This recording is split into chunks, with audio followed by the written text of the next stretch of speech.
Hello friends, welcome to my YouTube channel AV academy. दोस्तों, मैं हूं श्वेता और आप सभी का स्वागत है मेरे यूट्यूब चैनल एवी एकेडमी के साथ।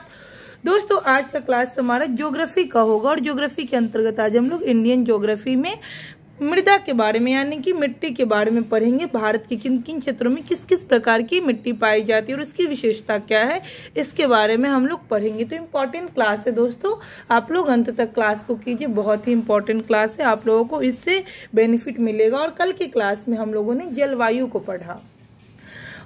तो जलवायु इंडिया से रिलेटेड, मतलब इंडियन ज्योग्राफी में हम लोग इंडिया के क्लाइमेट के बारे में पढ़ा। तो जिन लोगों ने पिछले क्लास को नहीं किया है उनके लिए मैं डिस्क्रिप्शन बॉक्स में लिंक को डाल दूंगी। आप लोग वहां से जाकर के प्रीवियस क्लास को कर लीजिए, पिछले क्लास को कीजिए, क्योंकि सीक्वेंस वाइज आप लोग क्लास कीजिए, आप लोगों का कॉन्सेप्ट क्लियर होता चला जाएगा और आप लोग एग्जामिनेशन में अच्छा स्कोर कर लेंगे। तो चलिए शुरू करते हैं आज की क्लास को।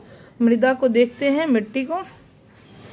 भारत की मृदाओं का वर्गीकरण को देखते हैं।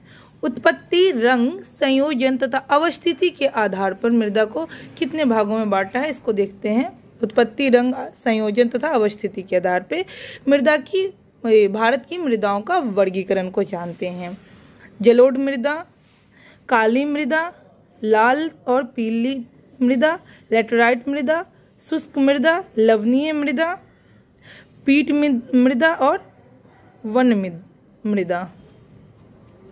आगे देखते हैं मृदा शब्द कहाँ से आई, इसकी उत्पत्ति कैसे हुई, इसको जानते हैं हम लोग।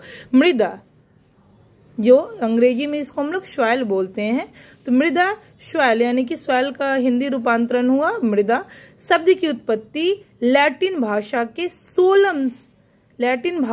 सोलम से हुई है, जिसका शाब्दिक अर्थ फर्श, फ्लोर होता है। यानी कि मृदा शब्द की उत्पत्ति कहाँ से हुई है, तो सोलम, लैटिन भाषा की। किस भाषा की, तो लैटिन भाषा की, क्योंकि क्वेश्चन पूछता है कि किस भाषा से रिलेटेड है, तो लैटिन भाषा के सोलम शब्द से हुई है, जिसका शाब्दिक अर्थ होता है फर्श या फ्लोर। आगे बढ़ते हैं हम लोग। भारत के सर्वाधिक क्षेत्र में कौन सी मृदा पाई जाती है, कौन सा मृदा सबसे अधिक क्षेत्रों में पाया जाता है, तो जलोढ़, इसको एलुवियल सॉइल भी कहते हैं या कछाड़ी मृदा के नाम से जाना जाता है। तो भारत के सर्वाधिक क्षेत्र में कौन सी मृदा पाई जाती है, तो जलोढ़ मृदा जो है, जो सबसे अधिक क्षेत्रों में पाई जाती है, इसको हम लोग कछाड़ी मृदा या एलुवियल सॉइल भी कहते हैं। आगे देखते हैं, रेगुर मृदा को किस अन्य नाम से जाना जाता है। रेगुर मृदा को किस अन्य नाम से जाना जाता है, तो काली मृदा के नाम से रेगुर मृदा को जाना जाता है। इसका दूसरा नाम काली मृदा है। रेगुर मृदा का सर्वाधिक विस्तार किस राज्य में पाया जाता है, यानी कि सबसे अधिक विस्तार किस राज्य में रेगुर मृदा को देखने को मिलता है, तो महाराष्ट्र में सबसे अधिक विस्तार है। मालाबार पठार में किस मृदा की अधिकता है, मालाबार पठार में किस मृदा की अधिकता है, तो काली मृदा का अधिकता है मालाबार पठार में। आगे देखते हैं हम लोग। काली मृदा को स्वतः जुताई वाली मृदा भी कहा जाता है। काली मृदा को स्वतः जुताई वाली मृदा भी कहा जाता है, जिसमें सिंचाई की कम आवश्यकता पड़ती है। यह मृदा कपास की खेती के लिए सबसे उपयुक्त मानी जाती है। कहा जा रहा है कि काली मृदा को क्या कहा जा रहा है, तो काली मृदा को स्वतः जुताई वाली मृदा भी कहा जाता है, जिसमें सिंचाई की कम आवश्यकता, यानी कि काली मृदा में सिंचाई की ज्यादा आवश्यकता नहीं होती है। यह मृदा कपास की खेती के लिए सबसे उपयुक्त माना जाता है, यानी कि काली मिट्टी में सबसे अधिक खेती अगर किसी चीज की होती है तो कपास की होती है, उसके लिए सबसे अच्छा मृदा, सबसे अच्छी मिट्टी मानी जाती है। आगे देखते हैं, पीला रंग फेरिक ऑक्साइड के कारण होता है। पीला रंग फेरिक ऑक्साइड के कारण होता है, जबकि लाल रंग लोहे के ऑक्साइड के कारण होता है। आगे पढ़ते हैं, लेटेराइट मृदा मुख्यतः किन राज्यों में पाई जाती है। लेटेराइट सॉइल मुख्यतः किन किन राज्यों में पाई जाती है, तो केरल, कर्नाटक एवं महाराष्ट्र में। लेटेराइट मृदा केरल, कर्नाटक तथा महाराष्ट्र में। लेकिन वहीं पे अगर क्वेश्चन रहेगा कि रेगुर मृदा का सर्वाधिक विस्तार किस राज्य में हुआ है, तो महाराष्ट्र में। और रेगुर मृदा का दूसरा नाम क्या है, तो काली मृदा। ध्यान रखिएगा इस चीज को। आगे, लोहे की मात्रा अधिक होने के कारण कौन सी मृदा दिनों दिन यानी कि इनफर्टिलिटी होती जा रही है, तो लेटराइट मृदा। अनुवर यानी कि मतलब उपज कम होते जा रही है, इसमें उर्वरक की मात्रा कम होती जा रही है, और किसके कारण? तो लोहे की मात्रा की अधिकता होने के कारण, तो लेटराइट मृदा में। आगे, मृदा की क्षारीयता को कम करने के लिए जिप्सम का प्रयोग किया जाता है, यानी कि मृदा की क्षारीयता को कम करने के लिए किसका प्रयोग किया जाता है? तो जिप्सम का प्रयोग किया जाता है। लेटराइट मृदा भारत में मुख्यतः कहाँ पाई जाती है? तो मुख्यतः मालाबार तटीय प्रदेश में पाई जाती है। लेटराइट मृदा मुख्यतः मालाबार तटीय प्रदेश में पाई जाती है। सबसे कम जल धारण क्षमता किस प्रकार की मृदा में होती है? तो बलुई दोमट मृदा में सबसे कम जल धारण करने की क्षमता जो होती है बलुई दोमट मृदा में होती है। पौधे को सबसे अधिक जल किस प्रकार की मृदा से प्राप्त होता है? तो चिकनी मृदा से। पौधे को सबसे अधिक किस प्रकार की मृदा से जल अधिक प्राप्त होता है? तो चिकनी मृदा से। मृदा की उर्वरता बढ़ाने के लिए कौन सी फसलें उगाई जाती है? मृदा की उर्वरता को बढ़ाने के लिए कौन सा फसल उगाई जाता है? तो दलहनी फसल को उगाया जाता है, जिससे मृदा की उर्वरता जो है बढ़ती है। आगे देखते हैं। चंबल घाटी का निर्माण किस भौगोलिक प्रक्रिया से हुआ है? अवनालिका अपरदन से। यानी कि चंबल घाटी यानी चंबल वैली का निर्माण किस भौगोलिक प्रक्रिया से हुआ है? तो अवनालिका अपरदन से हुआ है। चाय बागों के लिए कौन सी मृदा उपयुक्त है? यानी कि चाय के बागों के लिए कौन सी मृदा उपयुक्त है? तो लेटराइट सॉइल जो है, जो कि चाय के बागों के लिए उपयुक्त है। दोमट मृदा एलुवियल सॉइल में कौन कौन से कण पाए जाते हैं? एलुवियल सॉइल में कौन कौन से कण पाए जाते हैं? तो गाद, मृत्तिका, वर्डेत, शिल्ट, क्ले एंड सैंड पाया जाता है। भारत की मृदाओं में किस सूक्ष्म तत्व की सर्वाधिक कमी है? यानी कि भारत की मृदाओं में, भारत की मिट्टियों में कौन सा सूक्ष्म तत्व है जिसकी सबसे ज्यादा कमी है? तो जास्ता का। गंगा के मैदान की पुरानी जलोढ़ मृदा कहलाती है बांगर। गंगा के मैदान की पुरानी जलोढ़ मृदा क्या कहलाती है? तो बांगर कहलाती है। आगे, अम्लीय एसिडिक मृदा को कृषि योग्य बनाने हेतु किस खनिज का प्रयोग किया जाता है? लाइम या चूना का। भारत में सर्वाधिक क्षारीय मृदा किस राज्य में पाई जाती है? यानी कि भारत में सबसे अधिक क्षारीय मृदा किस राज्य में पाई जाती है? तो उत्तर प्रदेश में सबसे अधिक क्षारीय मृदा देखने को मिलती है।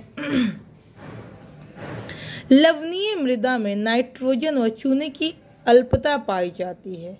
लवणीय मृदा में नाइट्रोजन व चूने की अल्पता पाई जाती है। जैव मृदा ऑर्गेनिक सॉइल का रंग नीला क्यों होता है?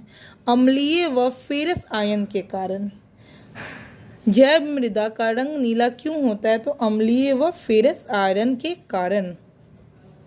पश्चिमी राजस्थान की मृदा में किस खनिज की अधिकता पाई जाती है? कैल्शियम की। क्वेश्चन है, पश्चिमी राजस्थान की मृदा में किस खनिज की अधिकता पाई जाती है? तो कैल्शियम की। मरुस्थलीय मृदा में किस पोषक तत्व का अभाव पाया जाता है? तो नाइट्रोजन का। मरुस्थलीय मृदा डिजर्ट सॉइल में किस पोषक तत्व का अभाव पाया जाता है? तो नाइट्रोजन का अभाव मिलता है।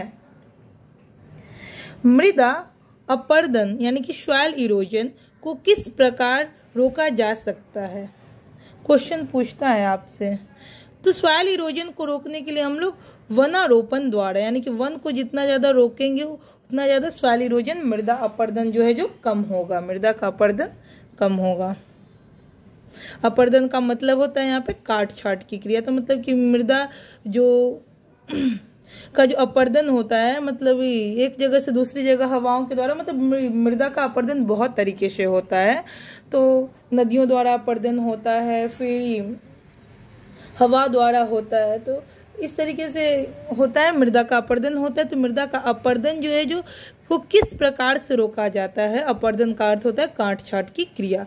तो मृदा के अपर्दन को किस प्रकार से रोका जा सकता है? तो वनारोपण द्वारा, क्योंकि वर्षा होने के बाद भी मृदा जो एक जगह से दूसरी जगह बह जाती है। तो फिर हम लोग अगर वन का प्रयोग रोपेंगे, अत्यधिक मात्रा में अगर वनारोपण करेंगे तो मृदा के अपर्दन को कम किया जा सकता है। आगे पढ़ते हैं हम लोग। पीएच मान के अनुसार मृदा की प्रकृति। पीएच मान पहला हमारा क्रम संख्या का बॉक्स है, दूसरा पीएच मान और तीसरा मिट्टी की प्रकृति। तो पहला देखते हैं हम लोग पीएच मान जो है इसका 1 से 6, 1 से 6 किस प्रकार की मिट्टी में पीएच मान होता है? तो अम्लीय मिट्टी का पीएच मान जो है जो 1 से लेकर के 6 तक होता है, एसिडिक सॉइल। उदासीन मिट्टी है न्यूट्रल सॉइल, तो इस उदासीन मिट्टी का पीएच मान क्या है? तो 7 है। और क्षारीय मिट्टी एल्काइन सॉइल का पीएच मान क्या है? तो 8 से 14 है। एल्काइन सॉइल का पीएच मान 8 से 14 है। क्वेश्चन पूछता है, अच्छा मैं देखी नहीं कि आप लोग को नहीं दिख रहा है, चलिए। क्षारीय मृदा जो है एल्काइन सॉइल का पीएच मान 7 से 14 है। एक बार इसको देख लीजिए। अम्लीय मिट्टी एसिडिक सॉइल का पीएच मान 1 से 6, उदासीन मिट्टी का पीएच मान 7 और वहीं पे क्षारीय मिट्टी का जो पीएच मान है 8 से 14 है। क्योंकि क्वेश्चन पूछता है, क्वेश्चन आपका दे सकता है कि उदासीन मिट्टी का पीएच मान कितना होता है, तो आपका जवाब 7 होगा। इसी तरीके से आपको ध्यान रखना है।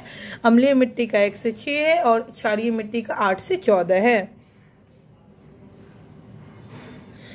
और देखते हैं आगे। लाल पीली मृदा अम्लीय मृदा की प्रकृति है।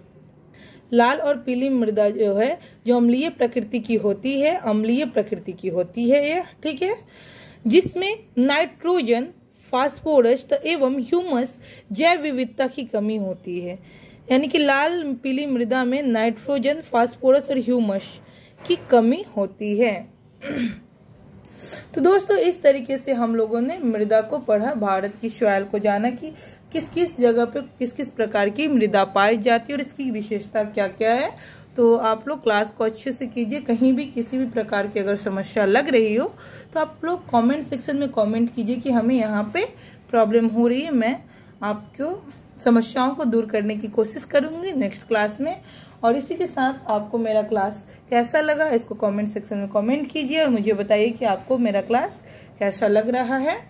और साथ ही अगर आपने अभी तक हमारे YouTube चैनल एवी एकेडमी को सब्सक्राइब नहीं किया तो सब्सक्राइब कर लें, बेल आइकन को दबा दें ताकि लेटेस्ट अपडेट आपको मिलता रहे और अपने दोस्तों में शेयर करें ताकि इस क्लास से और लोगों को भी बेनिफिट मिलता रहे।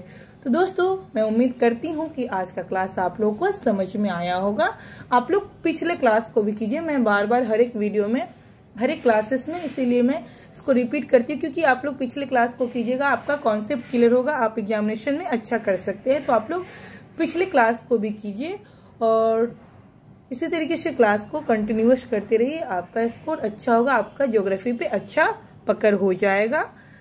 Thanks for watching my video.